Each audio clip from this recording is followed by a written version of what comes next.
أعوذ بالله من الشيطان الرجيم.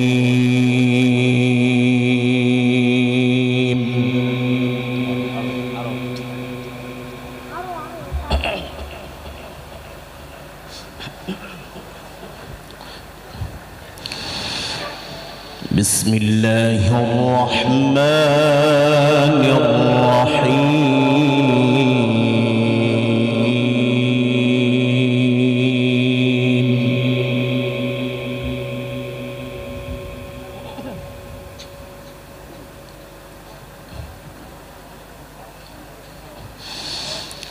ولقد أهلكنا أشياعكم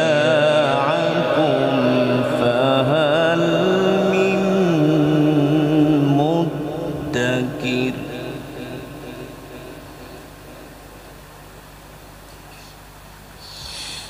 وكل شيء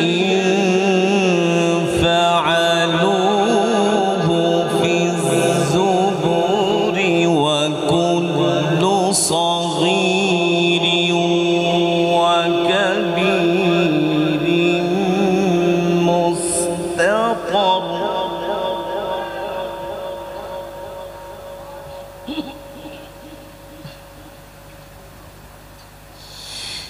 إن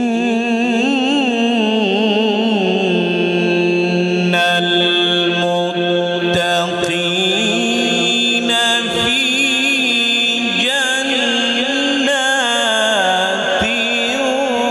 ونهر.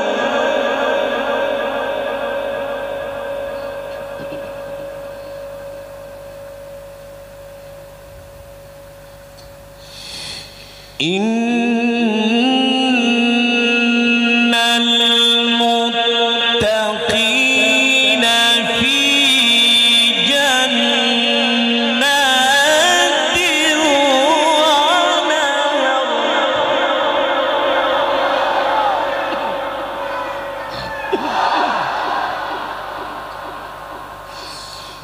في مقعد صدق عند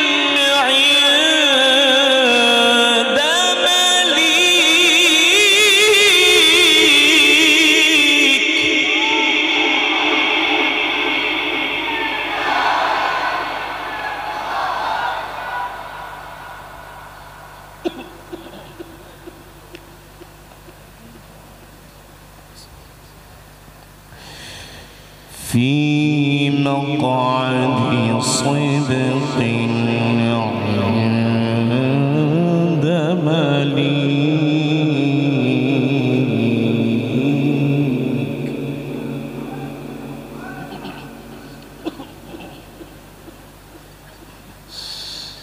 إن المتقين في جنات ونهر.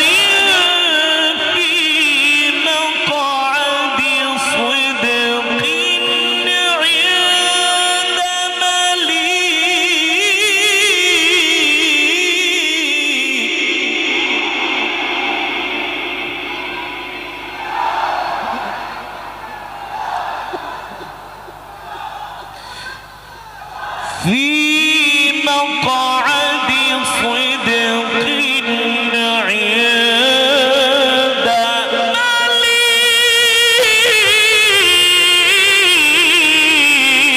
مليك.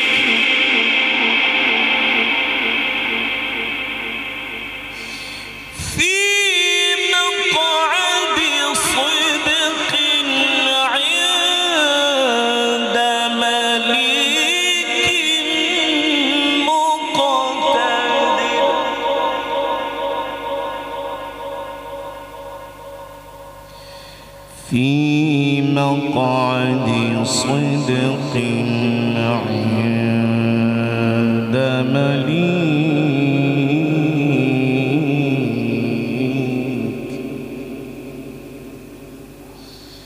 في مقعد صدق عند مليك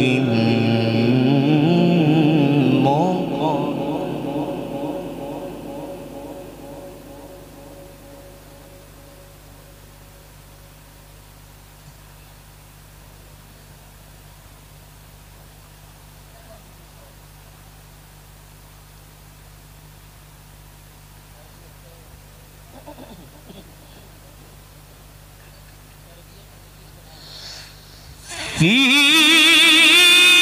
مقعد صدق عند مليك مقتدر بسم الله الرحمن الرحيم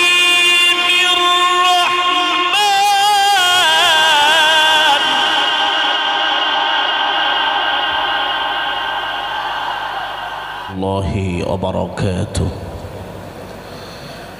সম্মানিত হাজিরিন, আল্লাহ তাআলার পেয়ারা বান্দারা, আপনারা ভালো আছেন সবাই? আর মোহাব্বতের সাথে ঈমানি আওয়াজ দিয়ে বলি আলহামদুলিল্লাহ। আসলে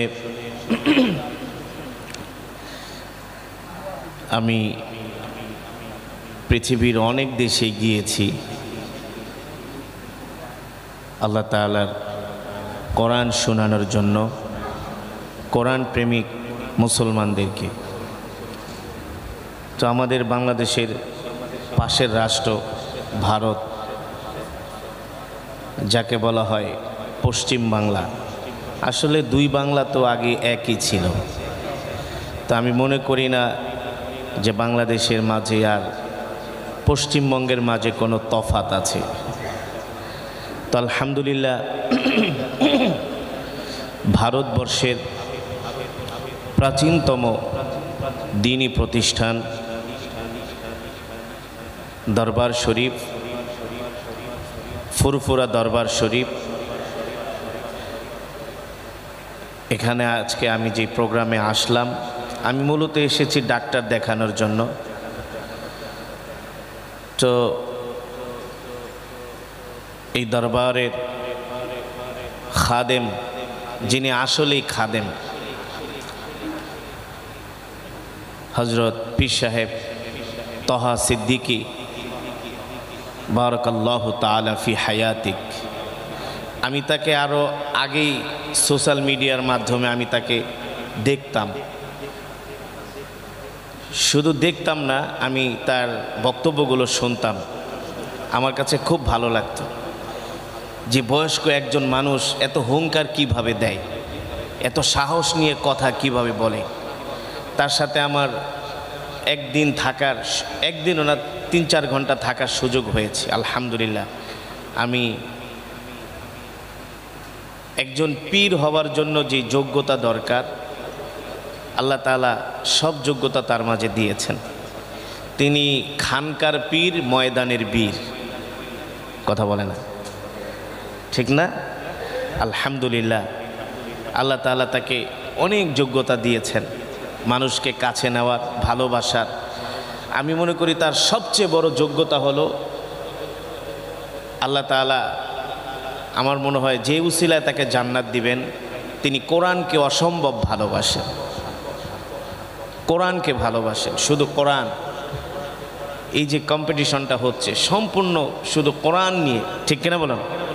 আপনারা আসছেন কোরআনের মহব্বতে, তো হযরত কোরআনকে খুব ভালোবাসেন, কোরআনের তেলাওয়াতকে খুব ভালোবাসেন।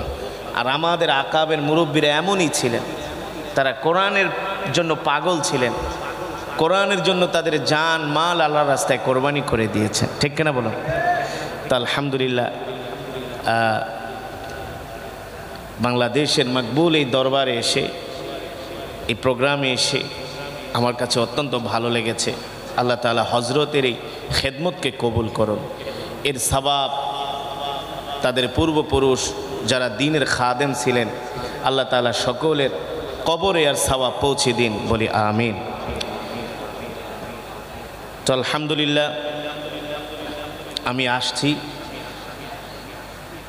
আবার যদি আল্লাহ তাআলা কখনো সুযোগ করে দেন আমি আবার আসব ইনশাআল্লাহ। তো রাত অনেক হয়েছে, আপনাদেরকে বেশি কষ্ট দিব না।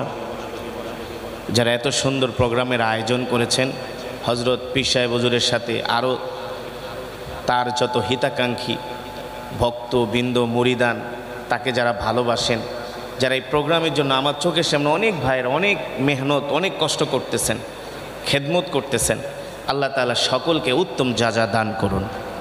আমরা এখন কোরআনুল কারীমের তেলাওয়াত শ্রবণ করব। আমরা আজমতের সাথে মহাব্বতের সাথে কোরআনুল কারীমের তেলাওয়াত শ্রবণ করব। আল্লাহ তাআলা প্রতিটি হরফের বিনিময়ে আমাদের আমল নামায় অগণিত নেক দান করুন। শুধু আমরা এই মজমাই তেলাওয়াত শুনব না, আমরা আশা করি, আল্লাহ তাআলার কাছে দোয়া করি, জান্নাতেও যেন আমরা আল্লাহ তাআলার কুদরতি জবানে কোরআন শুনতে পারি। ঠিক কিনা বলুন? আল্লাহ তাআলা আমাদের সকলকে কবুল করুন, বলি আমিন। তেলাওয়াত কি হবে? তো আপনাদের নীরবতা কিন্তু আমাকে একেবারে হতাশ করছে। নীরব হওয়া যাবে না, জজবা থাকতে হবে। ঠিক কিনা বলুন? জোশ থাকতে হবে। ঠিক কিনা বলুন? এটা কোরআনের মাজমা, জান্নাতের বাগান। ওরা যদি গান শুনে, ওরা যদি লাভ দিতে পারে, আমরা কোরআন শুনে কেন তাকবীর দিতে পারবো না? ঠিক কিনা বলুন? সেই জজবা, সেই ইমানি শক্তিতে আমাদেরকে বলিয়ান হতে হবে। আল্লাহ তাআলা আমাদের সকলকে কবুল করুন। ইকো ঢিলে বাড়ায় দেন, ঢিলে ঢিলে আওয়াজটা ঢিলে হবে, ইকো।